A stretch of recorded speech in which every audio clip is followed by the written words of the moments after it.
This is the KUSI News at 5. Well, California is facing a teacher shortage, and some people believe it's because of the cost of living in our state. And the lack of affordable housing in San Diego certainly doesn't help.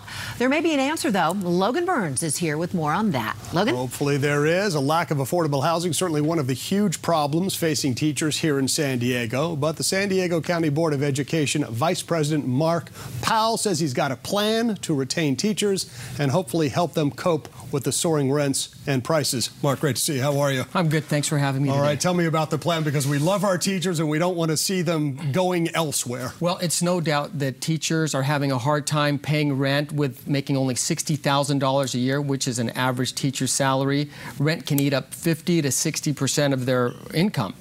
And to find out the teachers also sometimes have to take second and third jobs just to make ends meet. But there is one possible solution that's being done in Los Angeles County and San Mateo County, and that is affordable housing for teachers built on surplus school sites. Tell me what a surplus school site is.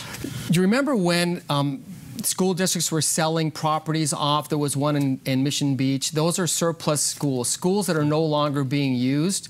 Those pieces of land can be used, in fact, for housing developments, and they can be paid for using something called mutual obligation bonds, or these the bonds that they use for facilities. What would have to happen for that to happen? I mean, it sounds like they've got some land there and they can build on it. They just have to, do they have to get the taxpayers' approval in a bond? Well, the bonds have already been approved for some districts, and they're actually called general obligation bonds. So with these bonds, they can be used for facilities only. So the districts would have to figure out how they want to spend this money. Do they want to use it to repair schools, or would they like to use it to build affordable housing for teachers?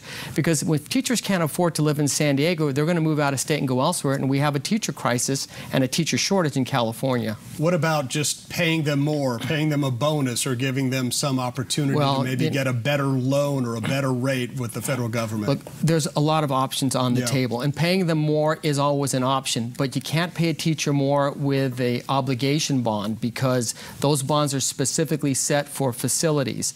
So, and they haven't paid teachers more. Teachers are only getting $60,000 a year, the average teacher, and that's just not enough in these cities where rents have gone up way more than salaries. What about police officers, firefighters, paramedics? I mean, it seems like there's a lot of people, right? They're city workers, they do a great job, and they don't make enough to live in the community. The list goes on. Look, police officers don't make that much money, and teachers don't make that much money, but we have to think about our students.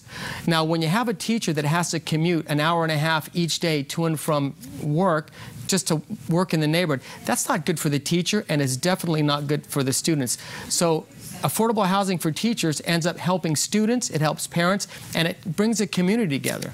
What about, say, like a non-teaching district worker? I mean, kind of at what point do you draw the line? Why do you choose this group over that group? That's an excellent question. Yeah. This plan would also apply to non-teaching non-certificated positions, and those positions are for the support staff, who are generally paid even less than teachers.